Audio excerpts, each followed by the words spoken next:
Well, the conflict in the Middle East is growing as the United States and Israel continue their airstrikes on Iran, following the killing of the country's supreme leader that happened over the weekend.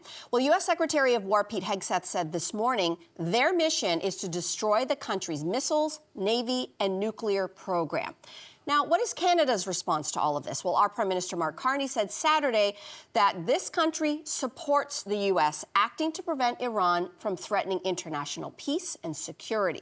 That's his reaction. What is our reaction here? Jess? I'm still reacting to how other world leaders are reacting. It was, I think, as far as I can tell, just Canada and Australia that came out in support of the U.S. and Israel's attacking of Iran. And it felt like every other leader, the New York Times did a great little summary of what every other leader around the world had to say. And it seemed like, I might be generalizing, but they were towing this line of, we condemn these attacks, but we also condemn Iran killing their own citizens, sponsoring terrorist groups, and we never want to see them have a nuclear weapon program ever. So it was like, okay, and it just sort of highlighted to me that how complicated this is. Yeah. And there was another writer who said, if anyone's looking for a black and white narrative here, you're probably better off playing checkers, because you're not going to find it. And you just look to the reaction of of people around the world, right? You got some celebrating in the streets. You got some in mourning. And that's where I have mixed emotions about it too, because on the one hand, I see a lot of Iranians who live here in North America who seem to be very hopeful, very emotional about this this news. But at the same time, I'm also seeing video of people, the Iranians who live in Iran, who are mourning the death of the Ayatollah Khomeini, and they're also raising the red flag, which means revenge the United States, and they're chanting death to America. So I'm seeing two different types of reactions. Also, I have to point out that this is, President Trump is the one who, during his campaign, said that he was going to be the president of peace. Right. He was sick and tired of the United States being in all of these foreign wars and these foreign countries, and he's going to pull out. We're going to have everybody's children back at home, and it seems like he's been doing everything in the opposite direction.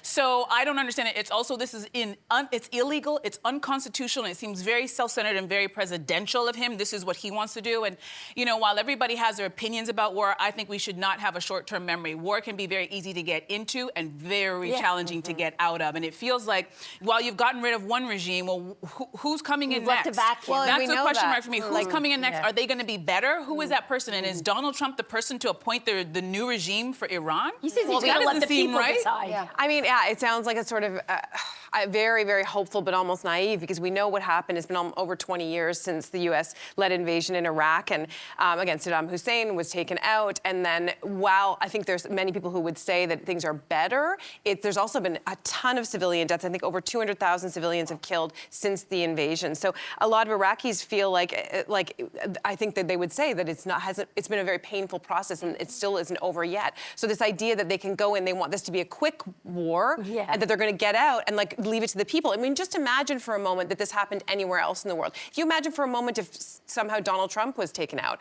And the amount of uprising and the people who follow him and love him, what their reaction would be, the chaos, the potential for civil war. Like, there's all of those possibilities. I think Donald Trump has this really romanticized notion about what happened in Germany in World War II, which is really an unprecedented thing when you think about it, that people went in. Again, it was coalition of varying different factions, allies who worked together. And then they went in and they really came in with a very, I think, a very coherent strategy once Adolf Hitler was dead. And I think it was about, overhauling the education system, really talking about democracy. It was an intense anti-Nazification. I don't know what the word is for that. But so it came from all these different things. And I just think, and there has been success. Obviously, there was a huge change there. I just don't think that we've seen evidence of that kind of of change. It feels like a singular moment. You make a good point. I think, it is extremely complicated. I have Iranian Canadians, Persian Canadians, who are very, very close to me. And while you said, of course, the Iranian people are not a monolith, there's about 80% of the population there that, of course, is celebrating the death of Ayatollah Khomeini. But there's about 20% who are ardent followers of his and the IRGC, who are mourning his death. So they're not a monolith. Having said that, if you know a Persian Canadian, they're probably here because they fled that country for the oppression that they have been experiencing for almost 50 years.